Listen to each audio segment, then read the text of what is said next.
আসসালামু আলাইকুম প্রিয় ভিউয়ার, সবাইকে শুভ দুপুর। আমি এসে গেছি সেই মিঠাইমন হাওর এলাকায়, গুপদিঘি এলাকায়। আমরা দেখতে পাচ্ছি একজন এই গাঙ্গেতে বা নদীতে গোসল পারতেছে। এই যে দেখেন আরও অনেকেই গোসল পারলো, আর ওই পাশে অনেক ছেলেরা গোসল পারতেছে, যা ক্যামেরা দেখা যাচ্ছে কি জানি না। এখানে আমাদের পরিচিত সেই আর্য ভাই, যার বাড়ি এই গুপদিঘি, উনি মনের আনন্দে এখানে গোসল করতেছে। আর্য ভাই একটু কাছে আসেন, কাছে আসেন। এই নদীটার নাম কি? গড়াবাঙ্গা নদী। গড়াবাঙ্গা নদী। এখন তো নদীতে প্রায় ভাই পানি দেখা যাচ্ছে না, এই যে চর। তারপরে এই পানি কখন হয়?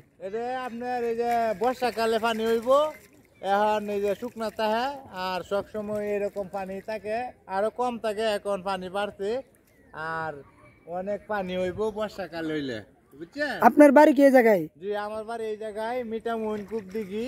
আপনার বয়স তো প্রায় ধরেন 35-এর মতন। তো ওই 35 বছর বয়স, আপনি ছোটবেলা তো এই হাওড়া এলাকায় ছিলেন। এই হাওড়া এলাকায় বড় হয়েছেন। এখন হয়তো হাওড়া একটু উন্নত হয়েছে, রাস্তাঘাট বা বিদ্যুৎ আছে। ওই ছোটবেলা স্মৃতি দু একটা মনে বলতেন বা এই নদীতে এই নদীতে অনেক মাছ ধরছি, অনেক মাছ, বুঝছেন? ডুবায় ডুবায় মাছ ধরছি। হ্যাঁ, এখন যেহেতু ঢাকা থাকি, পারি না মাছ ধরা। আর আগের মতন তো মাছ নাই হোগা না, আগের মতন মাছ নাই হোগা। এখন এই যে জেলেরা জেল দিয়ে মাছ ধরে, এই অবস্থায় এখন মানে বর্তমান আমরা। তারপর আপনাদের হাওড়ে কিন্তু মাছ প্রচুর আছে। জি, অনেক মাছ আছে। হলো মাছের অনেক দাম বেশি, বুঝছেন? জি, কারণ যে মাছ কিনতে গেলে অনেক মানে কষ্ট হয়, মানে মাছের দাম প্রচুর, মাছের দাম।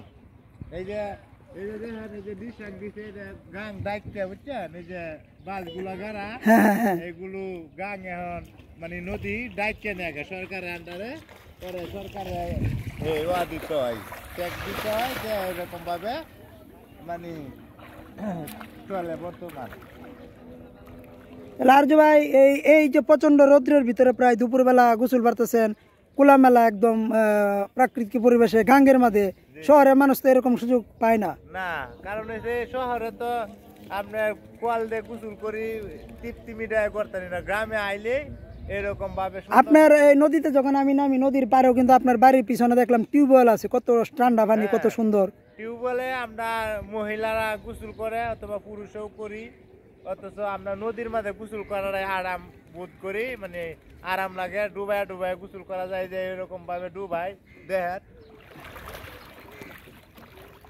আমাদের আর্য ভাই মনের শান্তিতে ডুব দিয়ে দিয়ে গোসল করতেছে। গোসল করি, হ্যাঁ, অনেক আরাম লাগে। কারণ পানি, এই যে পানি, অনেক পানি হয়েছে না নদীর পারে, নদী। আর কয়েকদিনের ভিতরে বর্ষা হয়ে যাবে ইনশাল্লাহ। আর বর্ষার সময় সবারই দাওয়াত দিলাম বাড়ি এলাকা ঘোরার জন্য। কি মাছ খাওয়াবেন? অনেক মাছ খাওয়াইম, আল্লাহ দু খাওয়া, তাহলে অনেক মাছ খাওয়াইম। বর্ষাকালে অনেক মাছ পাওয়া যায়। হ্যাঁ, এই যে কুত্তাও দেখেন নামে গেছে পানিতে। ধন্যবাদ প্রিয় আর্য ভাইকে। ওকে।